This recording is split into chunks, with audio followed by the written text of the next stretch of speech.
लीजिए सुनिए जयशंकर प्रसाद की लिखी कहानी भीख में।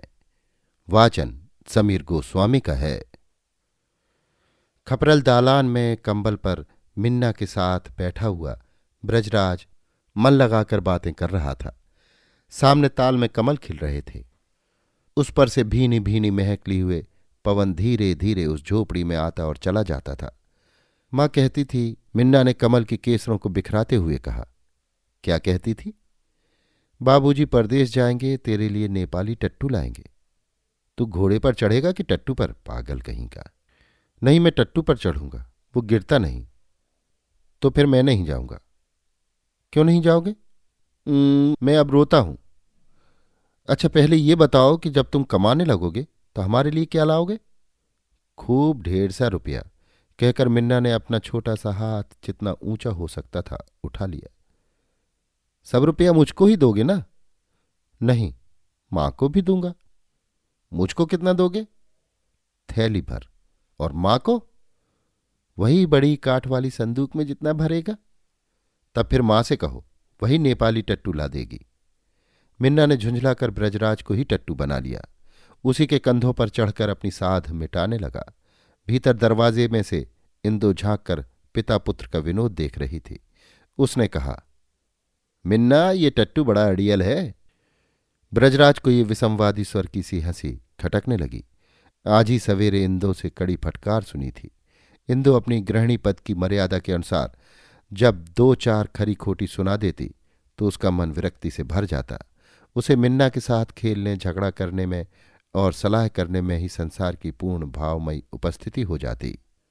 फिर कुछ और करने की आवश्यकता ही क्या है? यही बात उसकी समझ में नहीं आती।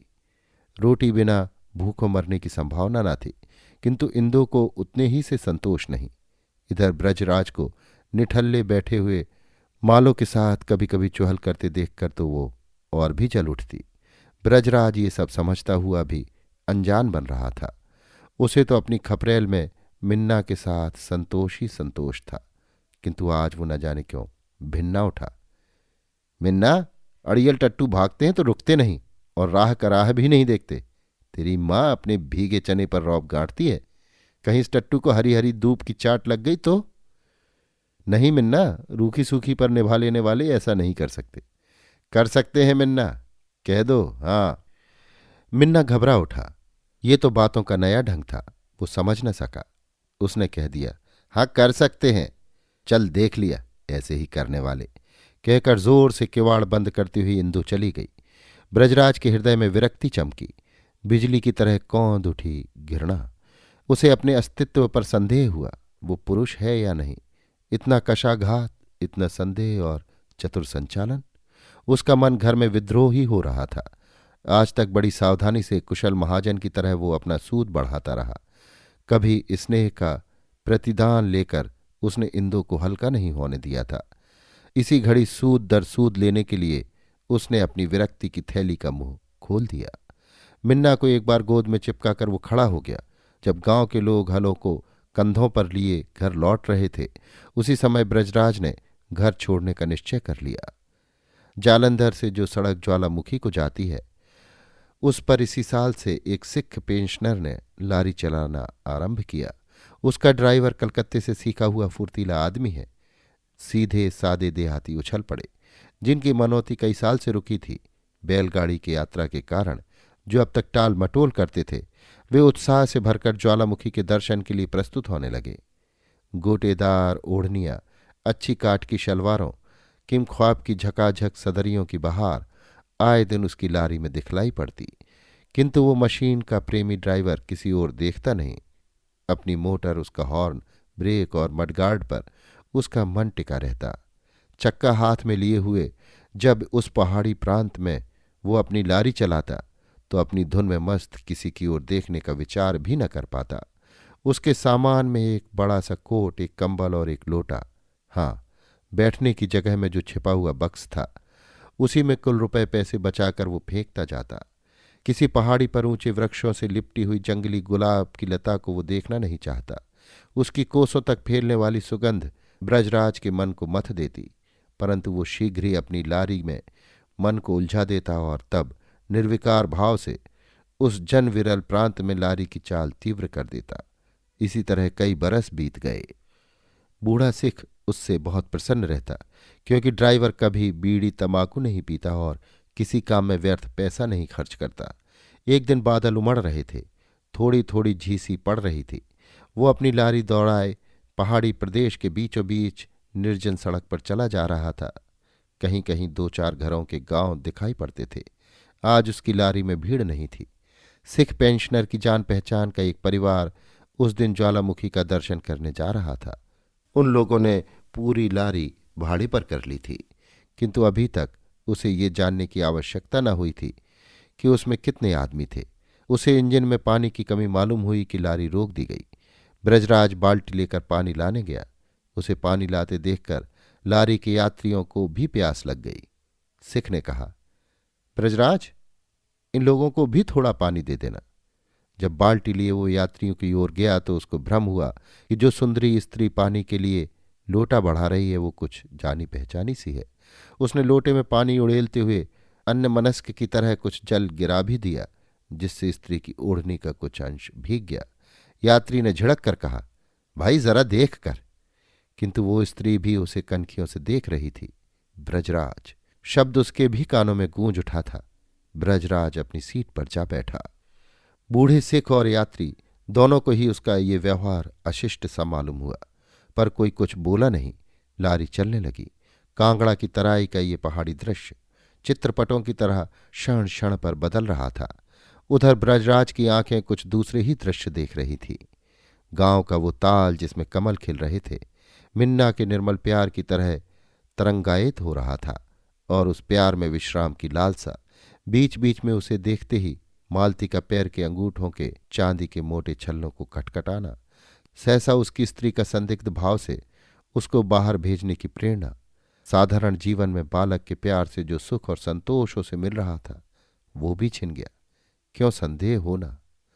इंदो को विश्वास हो चला था कि ब्रजराज मालो को प्यार करता है, और गांव में एक ही सुंदरी चंचल हंसमुख और मनचली भी थी। उसका ब्याह नहीं हुआ था। हाँ, वही तो मालो, और ये ओढ़नी वाली, ये पंजाबी में। असंभव नहीं तो वही है, ठीक ठीक वही है। वो चक्का पकड़े हुए पीछे घूमकर अपनी स्मृति धारा पर विश्वास कर लेना चाहता था। ओह, कितनी भूली हुई बातें इस मुख ने स्मरण दिला दी। वही तो। वो अपने को ना रोक सका, पीछे घूम ही पड़ा और देखने लगा। लारी टकरा गई एक वृक्ष से। कुछ अधिक हानि न होने पर भी, किसी को कहीं चोट न लगने पर भी सिख झल्ला उठा। ब्रजराज भी फिर लारी पर न चढ़ा। किसी को किसी से सहानुभूति नहीं, तनिक सी भूल भी कोई सह नहीं सकता, यही ना। ब्रजराज ने सोचा कि मैं ही क्यों न रूठ जाऊं। उसने नौकरी को नमस्कार किया। ब्रजराज को वैराग्य हो गया हो सो तो बात नहीं। हाँ, उसे गृहस्थ जीवन के सुख के आरंभ में ही ठोकर लगी। उसकी सीधी सादी गृहस्थी में कोई विशेष आनंद न था। केवल मिन्ना की अटपटी बातों से और राह चलते चलते कभी कभी मालती की चुहल से हल्के शरबत में 2 बूंद हरे नींबू के रस की सी सुगंध तरावट में मिल जाती थी। वो सब गया। इधर कलकत्ते के कोलाहल में रहकर उसने ड्राइवरी सीखी। पहाड़ियों की गोद में उसे एक प्रकार की शांति मिली। 2-4 घरों के छोटे छोटे से गांवों को देखकर उसके मन में विरागपूर्ण दुलार होता था। वो अपनी लारी पर बैठा हुआ उपेक्षा से एक दृष्टि डालता हुआ निकल जाता। तब वो अपने गांव पर मानो प्रत्यक्ष रूप से प्रतिशोध ले लेता। किंतु नौकरी छोड़कर वो क्या जाने कैसा हो गया। ज्वालामुखी के समीप ही पंडों की बस्ती में जाकर रहने लगा। पास में कुछ रुपए बचे थे, उन्हें वो धीरे धीरे खर्च करने लगा। उधर उसके मन का निश्चिंत भाव और शरीर का बल धीरे धीरे क्षीण होने लगा। कोई कहता तो उसका काम कर देता, पर उसके बदले में पैसा न लेता। लोग कहते बड़ा भला मानुस है। उससे बहुत से लोगों की मित्रता हो गई। उसका दिन ढलने लगा। वो घर की कभी चिंता न करता। हाँ, भूलने का प्रयत्न करता, किंतु मिन्ना। फिर सोचता, अब बड़ा हो गया होगा ही। जिसने मुझे काम करने के लिए परदेश भेज दिया वो मिन्ना को ठीक कर लेगी। खेती बाड़ी से काम चल ही जाएगा। मैं ही गृहस्थी में अतिरिक्त व्यक्ति था और मालती। ना ना, पहले उसके कारण संदिग्ध बनकर मुझे घर छोड़ना पड़ा। उसी का फिर से स्मरण करते ही मैं नौकरी से छुड़ाया गया। कहाँ से उस दिन मुझे फिर उसका संदेह हुआ, वो पंजाब में कहाँ आती, उसका नाम भी न लूं। इंदु तो मुझे परदेश भेजकर सुख से नींद लेगी ही, पर यह नशा 2 ही 3 बरसों में उखड़ गया। इस अर्थयुग में सब संबल जिसका है वही उठी बोल गया। आज ब्रजराज अकिंचन कंगाल था, आज ही से उसे भीख मांगना चाहिए।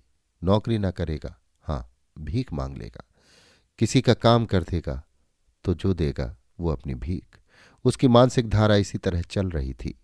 वो सवेरे ही आज मंदिर के समीप जा बैठा। आज उसके हृदय से भी वैसी ही एक ज्वाला भक से निकलकर बुझ जाती थी और कभी विलंब तक लपलपाती रहती है, किंतु कभी उसकी ओर कोई नहीं देखता। और उधर तो यात्रियों के झुंड जा रहे थे। चैत्र का महीना था, आज बहुत से यात्री आए थे। उसने भी भीख के लिए हाथ फैलाया। एक सज्जन गोद में छोटा सा बालक लिए आगे बढ़ गए। पीछे एक सुंदरी अपनी ओढ़नी संभालती हुई क्षण भर के लिए रुक गई थी।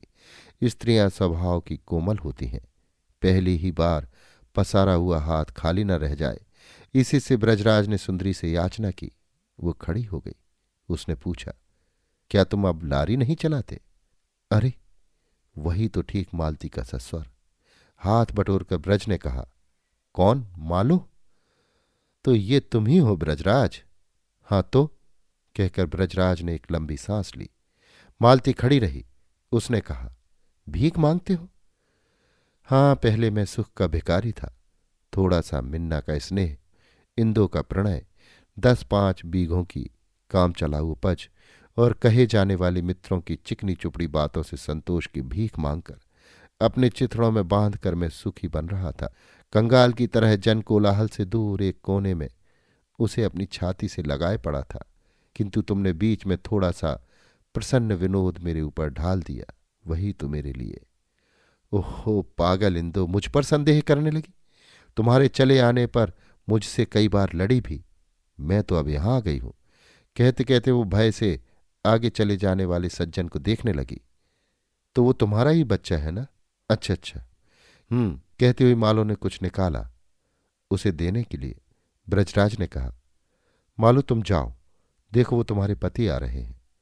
बच्चे को गोद में लिए हुए मालो के पंजाबी पति लौट आए। मालती उस समय अन्यमनस्क, शुद्ध और चंचल हो रही थी। उसके मुख पर शोभ, भय और कुतूहल से मिली हुई करुणा थी। पति ने डांट कर पूछा, क्यों, वो भिखमंगा तंग कर रहा था? पंडा जी की ओर घूमकर मालो के पति ने कहा, ऐसे उचक्कों को आप लोग मंदिर के पास बैठने देते हैं? धनी जजमान का अपमान वो पंडा कैसे सहता। उसने ब्रजराज का हाथ पकड़कर घसीटते हुए कहा, उठ बे, यहां फिर दिखाई पड़ा तो तेरी टांग ही लंगड़ी कर दूंगा। बेचारा ब्रजराज यहां धक्के खाकर सोचने लगा, फिर मालती, क्या सचमुच मैंने कभी उससे कुछ? और मेरा दुर्भाग्य, यही तो आज तक अयाचित भाव से वो देती आई है। आज उसने पहले दिन की भीख में भी वही दिया। अभी आप सुन रहे थे जयशंकर प्रसाद की लिखी कहानी भीख में। वाचन समीर गोस्वामी का था।